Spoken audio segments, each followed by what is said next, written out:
Welcome to Dear Anybody.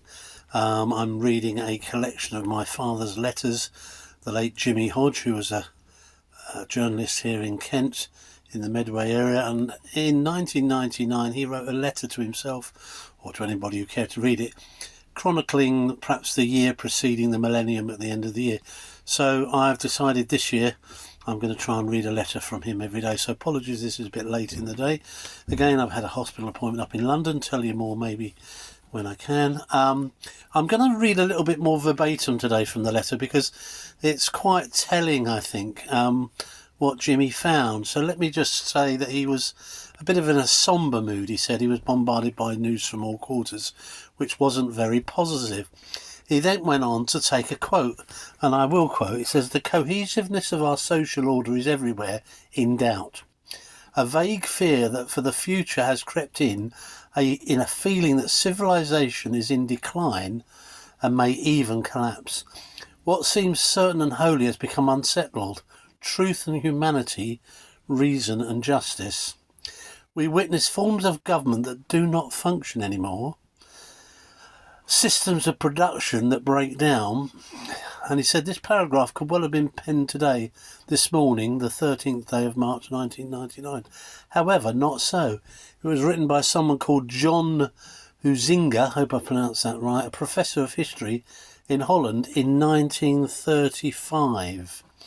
And as he said, we seem to have learned little from our past. Now, not for me here to go too much off on a tangent, but clearly we're troubled times in 2025, and systems of government, faith in politicians, all being very called into doubt.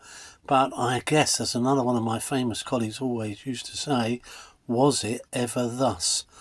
And now maybe that might be a bit reassuring in a way, because if that was like that in 1935, felt like it in 1999, well, here we are in 2025, and it's still the case that we all feel a little bit like people who run the country don't know what they're doing. People who did run the country are no longer around. People who were ex-prime ministers now earn 60-odd thousand pounds for one lecture, and that all seems a little bit odd, really.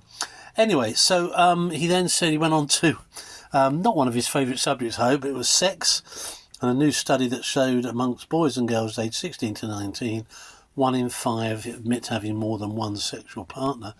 And he found the researchers found there's an alarming lack of awareness about the sexually transmitted diseases.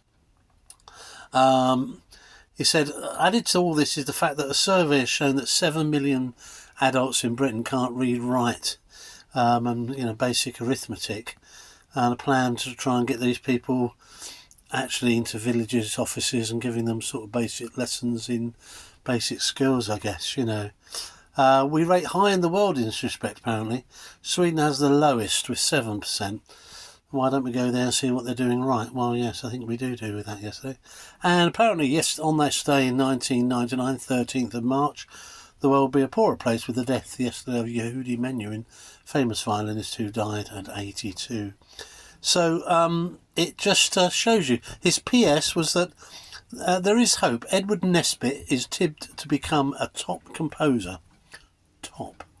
After writing 20 choral works in the Mitten, Gloucestershire.